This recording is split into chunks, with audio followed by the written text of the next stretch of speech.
Aries, hi! Welcome to Mr. Queen PH at ito ang inyong weekly reading for December 23 to 29, 2024. If you're interested in private readings, meron tayong link sa description at sa pinned comment. Paka-check na lang information kung paano mag-book for a private reading. Ayan. And please subscribe to our channel, like, share this video, and comment na rin kayo kung kayo naka-resonate sa reading. Okay, so let's see. Aries, what is up? Anong ganap sa mga Aries this week? Caution. Oy, meron kayong kailangang pag-ingatan ng sarili, ang inyong kalusugan, desisyon, or mga gamit ninyo. Infinite. So, yung iba sa inyo, marami kayong mga ideas, creative ideas. Parang you want to achieve something this week na yung achievement na to in ano siya, in alignment siya of your dreams, your goals, yung mga gusto mong ma-achieve sa buhay. Shape shift fox. Okay. I think you have to be careful sa mga taong pagkakatiwalaan nyo or makakasalamuha nyo around this time. Meron kasing nagpapanggap, no? Pwedeng merong tao na nagpapanggap, pakitang tao, ganyan, na hindi maganda yung intention towards you. Pwedeng meron lang siyang gustong makuha sa'yo. Meron lang siyang gusto niyang personal agenda, ganyan, hidden agenda. So pay attention to that. Whether this is a relationship or sa business partnership, sa career, sa investments, okay? Medyo mag-ingat kayo. Huwag agad-agad papasok sa isang commitment or isang responsibility na hindi nyo alam yung pinapasok nyo. Okay? You have the Ten of Pentacles.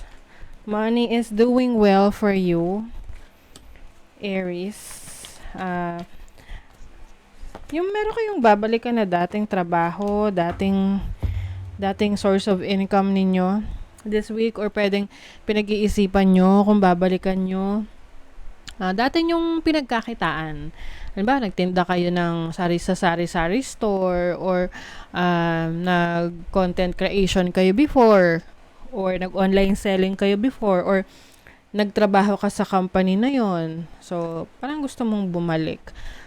Gusto mong bumalik uli sa pagtatrabaho or a certain career path or business na sinubukan mo. And I feel like this is going to bring you abundance, no? Financial stability. And I also see you na mas magiging masaya ka sa pagbabalik na ito, no? Parang siguro dati may naglimita na wag mong gawin 'yan, wag ka diyan. At ngayon meron ka ng control over yourself, na with the Wheel of Fortune. Umaayon sa iyo ang sitwasyon mo ngayon. May mga magagandang pagbabago. Some of you, pwedeng merong kinut off na person sa buhay na isa yan sa parang ang tawag nito, para siyang malaking hadlang, ganon. Oo. Yun yung maaring tinanggal mo sa buhay mo. Kaya you are now free. Marami kang kayang gawin. Mas malaya ka. Whatever this is, no? But I think yung decisions mo ngayon ay base sa iyong logic, base sa pagiging practical. Oo. What would be best or better for you? Beauty Queen. Brunette, female. Puro babae. So, maaring this is your energy, Aries. And I feel like you are focusing on yourself. Gusto mo ulit makita ka. You want to be seen. Oo, you want to expose yourself more. You want to be that person na malakas yung loob, someone na parang yung iba kasi pwedeng for some time nagtago kayo, or parang hindi kayo masyadong active, no, So, ngayon parang bumabalik yung iyong interest on becoming more active in life. Oo. Lalo na kung kayo ay, halimbawa dati nasa social media kayo tapos nagkaroon kayo ng hiatus, no? Nagtumigil kayo and then ngayon bumabalik kayo. You have the Seven of Cups and the Nine of Swords, the Page of Cups. Alam nyo yung iba, may takot, no? May pag-aalala sa pagbabalik na to. Kasi inisip nyo, worth it ba? Baka hindi maging okay, no? But I feel like you are inspired pa rin, no? Inspired ka pa rin sa mga gusto mong i-pursue sa buhay. Yun nga lang, kumbaga itong decision making mo very critical. Kailangan mo talagang pag-isipan. You also have to connect to your higher self, your instinct, your intuition, what's best for you. Kasi kung meron ka nararamdaman na parang, something is off, wag mo nang ituloy. Okay? Kasi, yun yung, parang hindi ka rin magiging komportable. Oo. But, kung talagang may tiwala ka sa sarili mo, ayun, I feel like, mas confident ka ngayon, nadadala ka lang ng takot or yung pag-aalala mo, no? Or nadadala lang ng takot kaya ka nag-aalala. Oo, about the outcome of your plans. May commitment.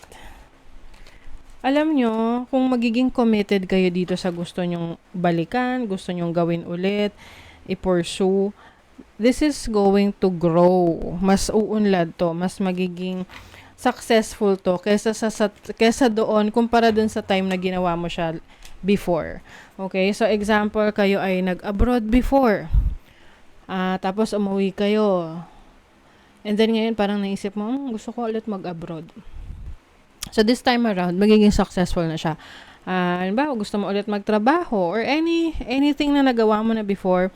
Kasi yung time na nakapahinga ka, andun nangyari yung development sa'yo in the background.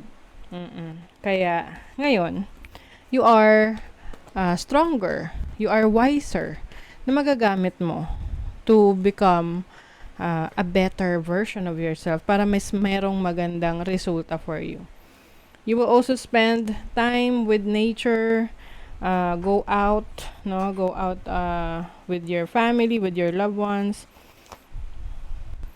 May experiment ka pagdating sa trabaho. So, kumbaga, may susubukan ka talaga dito.